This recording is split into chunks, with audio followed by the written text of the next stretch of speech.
Helo siamai, croeso I gyfres o bodlediadau sy'n trafod saith maestydd o bwys o brofiadau bobl ifanc dan ofal. Welcome to a series of podcasts where we will be discussing the 7 areas of importance to young people's experiences of care.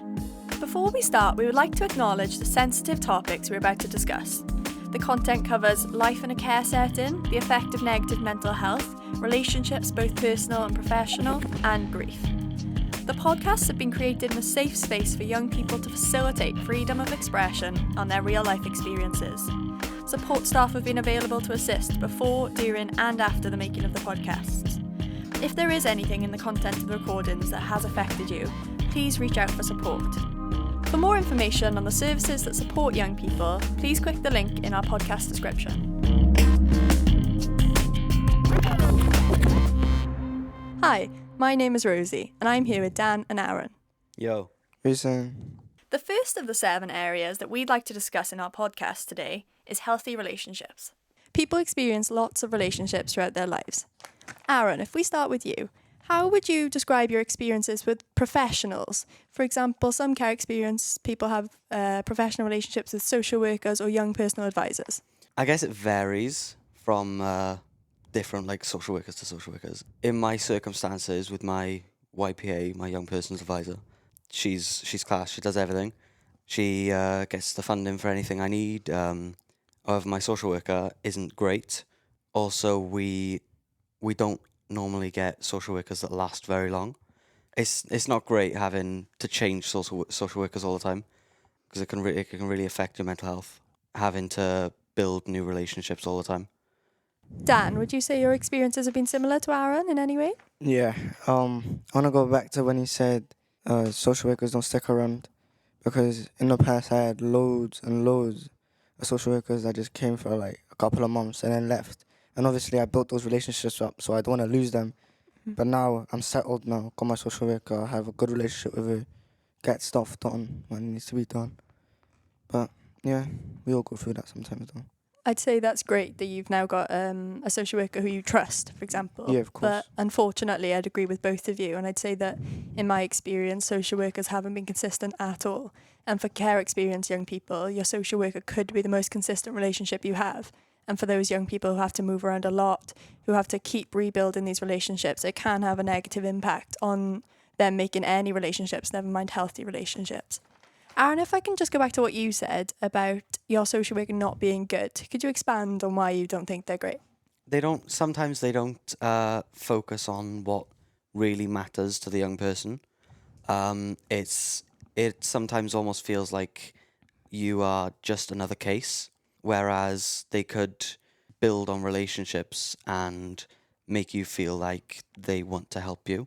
Because, yeah, like I said, sometimes it feels like you're another case for them that they just want to get rid of, because they don't focus on the things that really matter to you. They don't ask you what you want out of them, and I guess there's sometimes it's kind of like a luck of the draw, you know?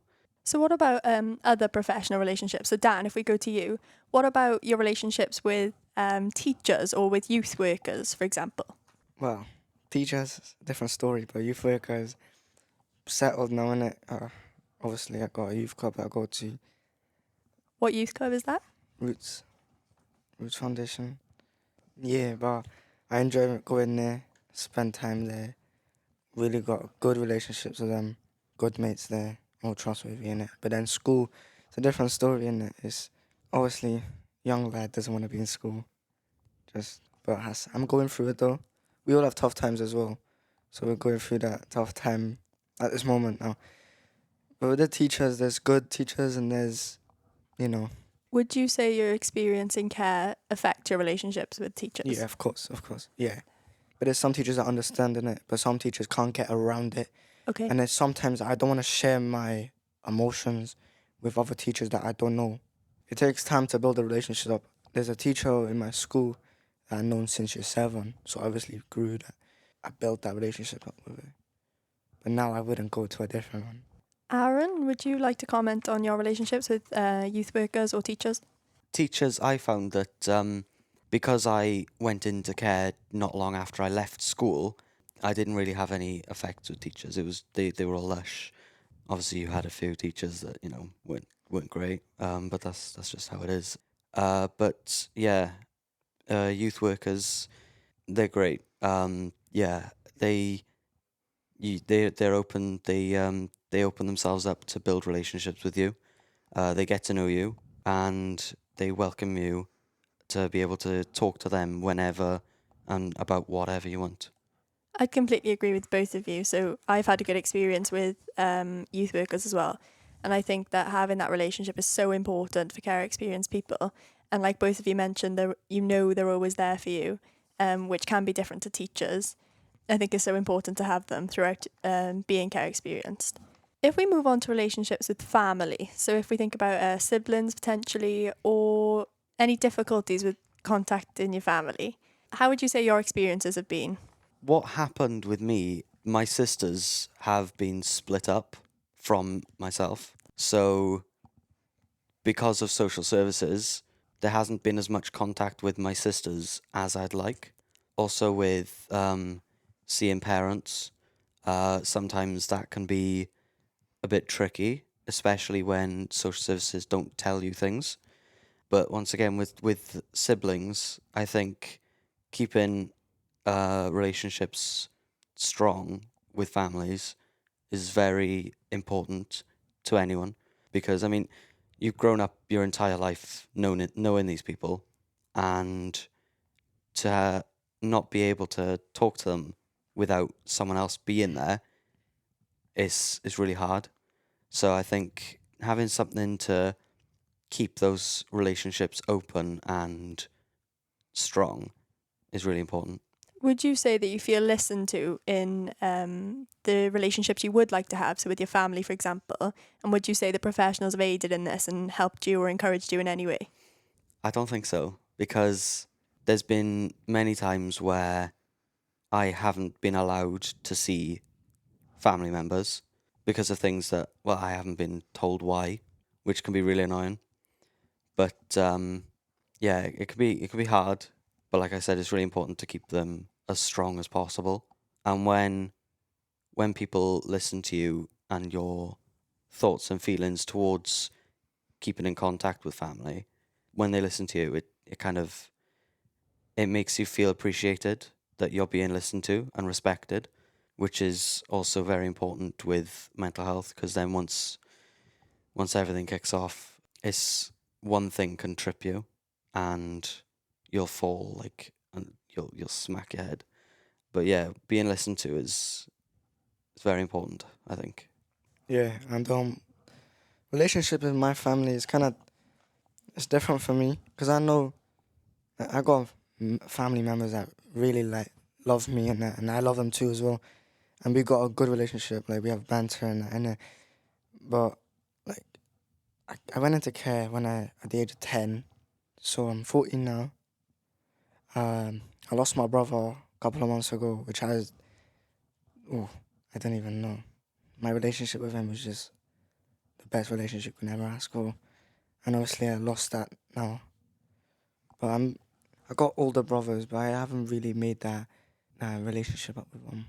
But I'm starting to do that now because obviously I don't have my older brother to be there with me, to listen to my stories, to listen to my songs I make, and just be there for me. But I know I got older brothers that's there for me. I got my mom, I got my dad, I got my sisters, I got everyone there for me.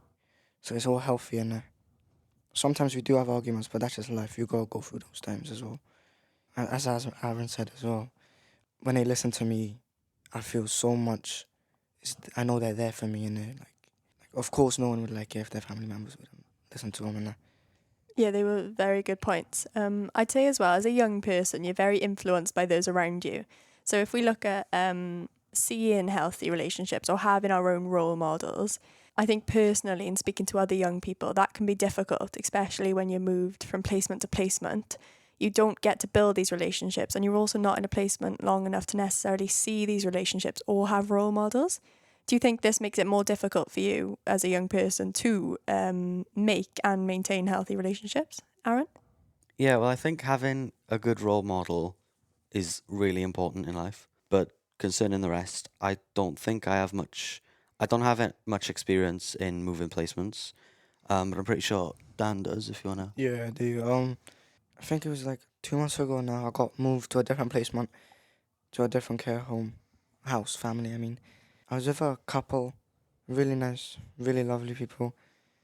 Something happened. Don't really want to go into that, but so I got moved. I was with them, with that couple for over 4 years. Built a relationship up and everything going smooth. We had bumps in there, obviously, as everyone does. But then I got moved, so now I'm starting from scratch again. It's kind of like going back, starting a buck again. So chapter 1. Would you say this has made building new healthy relationships difficult? Yeah, of course. It's because to me they're like strangers because I only met them a couple of months ago. Obviously now I've been living in their house, eating like food from them, going out with them, making new mates there, having banter with them. That's making it easier for me instead of like, oh hi, how are you doing? Every single day we're making banter jokes, so that's good for me because that's the way I cope as well. They support my music career I make as well. They support me in everything I want to do, I want to try. That's really good for me as well because I know then they believe in me, and that's why I really need someone to believe in me because I need someone to believe in me like how I believe in myself. I got good mates, family believes in me, mates believes in me, everyone, youth clubs, everyone. I just need that extra. That's amazing to hear. You mentioned then making mates, making friends. A reoccurring theme that seems to come up with young people who are care experienced is this idea that there's a stereotype or there's a stigma attached to care experienced young people. Would you say, Dan, we'll start with you, would you say that you've experienced this stereotyping, and would you say then that this has had a knock-on effect on you making relationships, Yeah. especially with mates, peers, friends? Yeah, that. It's like a couple of months in being foster care. I joined the school. I was just walking in there and people are asking me where am I from. Told them where I was from and that, and he was like, oh, why are you here? Just told them I was in foster care. And straight away, oh, do your parents love you? Or, are you poor? Or what happened? innit? And I was young at that age as well, so I would be like, Chopsy Dan coming out. But I don't know, it's quite hard because it's straight away stereotyping it. You need to don't judge a book by its cover. Obviously, like, I was young at that age, it's family problems, and that's the only reason, and that. Aaron, how do you feel? Would you say you've experienced this kind of stereotyping? Has it affected any of your relationships? Well, yeah, I'd say it has. It affects everyone. Really, some can be positive, some can be negative. I think the most focused one is the negative side because it's the most common form of it. Because especially with young people in school who are in care, they see it, they face it every day. It's pretty much bullying. It's not great. And like I said earlier about how I moved into care just after I left school, it didn't really affect me. And I think it's more of a on a maturity level as well. People my age, I'm nearly 18, they kind of realize, oh, you're in care. It doesn't really matter. I see you. You're a person as well, and you've got talents yourself. But I think like children in like lower down in school, they don't really understand the different circumstances that we are being put in. So yeah, it's hard on the younger people, I think, because of the maturity level.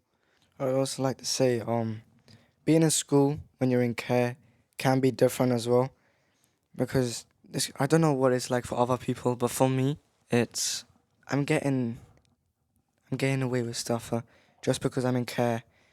There's teachers letting me off to do stuff just because I'm in care.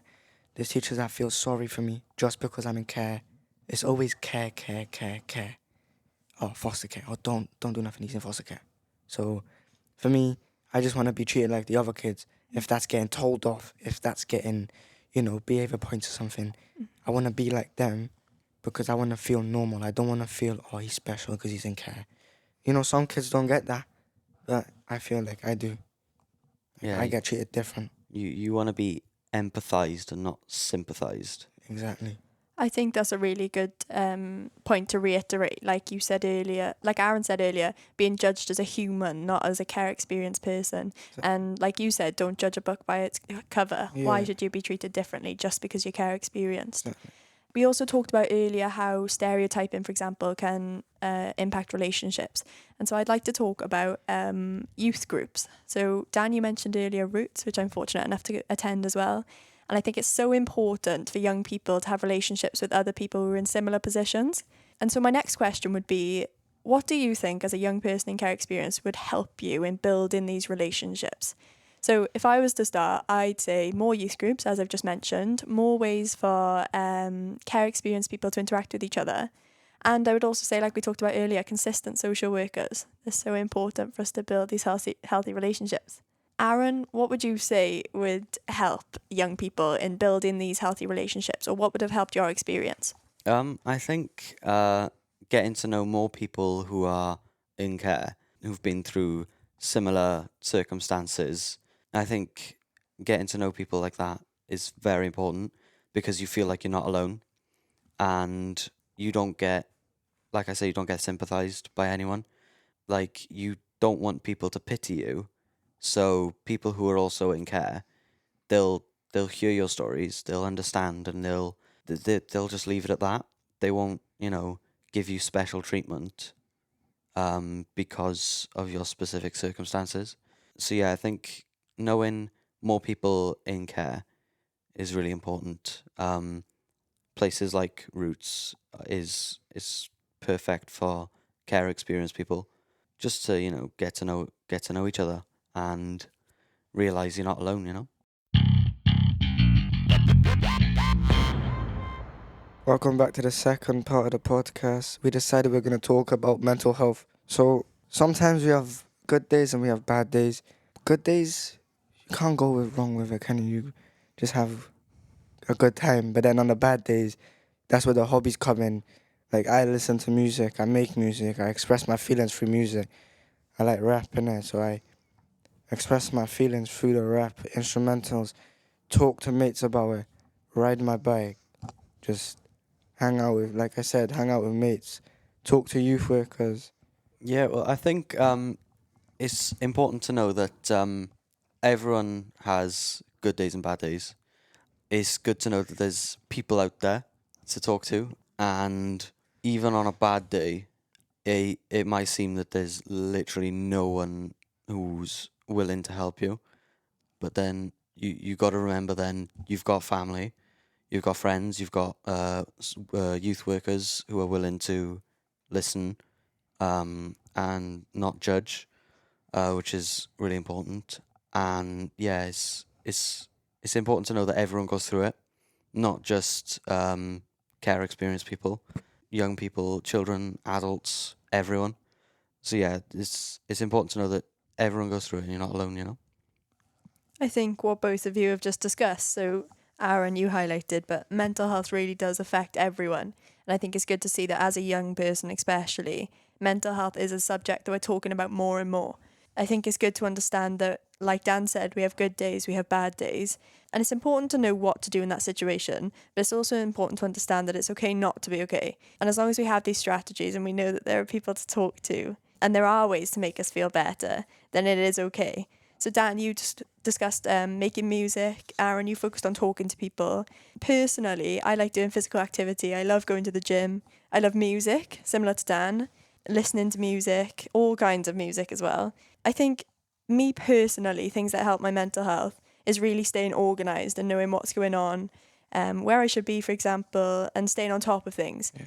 So to focus on being a care experienced young person, I think that in terms of things like inconsistent social workers, lack of communication, and then the miscommunication a lot of the time of information, this can leave me feeling confused and unaware, and a lot of the time make me feel like I don't have control of a situation. And I know that this is something especially that stresses me out. So when we focused earlier on social workers, I know that having a consistent social worker who's reliable, who's honest, would really help my mental health on top of the things I do. But really just emphasising on the fact that mental health does affect everyone. And if we talk about it more, it will help more people. But personally, it would really help me for communication with the young person, the care experienced person in question. And I think that communication is important for all young people. Like Aaron, you said, communication with family, with friends, with care workers. So I think that I just really want to push and just encourage anyone to talk about how they're feeling, whether that's talking to someone or, like you said, Dan, expressing it through music or through dance or art, whatever way works for you. I think finding that way is so important. Of course. Especially like some people out there that don't like talking. It's a good, like music, riding bikes, gym, boxing, whatever people, hobbies. It's a good way of expressing their feelings because it's just tough. Sometimes life can just be too hard for people to cope, especially boys. Boys do not like talking about stuff, innit? There's a big stigma about, being a man, which is really, it's annoying because you're kind of, especially on social media, everyone kind of basically says, society says, man up. Yeah. It's all sayings like that, and men don't cry and stuff like that. But it's important to know that, just because you're a man doesn't mean you don't have feelings. You're not a robot, like. It's good to have a little cry every now and again. Everyone has a little cry. Because, everyone has ups and downs. But yeah, it's the whole stigma about being a man and that. Which, again, leads back to just stereotypes in general about, being a man, being in care. Just because you're in care doesn't mean, your parents don't love you, because you do get people who say, oh, you're in care, it doesn't mean it means your parents don't love you. That's not necessarily true, and that could affect someone's mental health really badly. So yeah, it's just stigmas and stereotypes around just everything, really. I'm really glad you brought up that issue, to be honest. That's another topic that I don't think is discussed near enough. I think that it's crazy to think that society says that men shouldn't talk about how they feel, and it results in men bottling up their feelings and not talking to people. And like you said, Aaron, it's normal for people to feel these emotions. And unfortunately, when we do look at statistics, suicide rates, for example, of men are so high. And I think that the more we talk about mental health, more specifically mental health in men and boys, I hope that boys eventually do feel more confident talking about the way they feel, because it really is so important. And I think that it's sad that society has led to boys feeling that they can't talk about this, and that almost boys and men are looked down on for talking about the way they feel. And I think seeing the detrimental impact should really speak volumes to everyone about why this shouldn't be a belief and why we really do need to eradicate the stigma. Not everyone shows how they're feeling, and a lot of people find it much easier to keep it all inside, like we talked about earlier. And I think that really just links to the consideration aspect. You don't know what someone's going through. You don't know what happened before they got to school. You don't know what happened 10 minutes before they met up with you. So really thinking about how you speak to someone and knowing that you might not know they're okay, but also having a chat with them like a normal person, or like just like as a friend, will really help them. Yeah, so basically just remember, keep in touch with your friends and family. Make sure, they're doing okay. And just, make sure you got someone to talk to. Thank you for listening. Don't forget to listen to our other podcasts.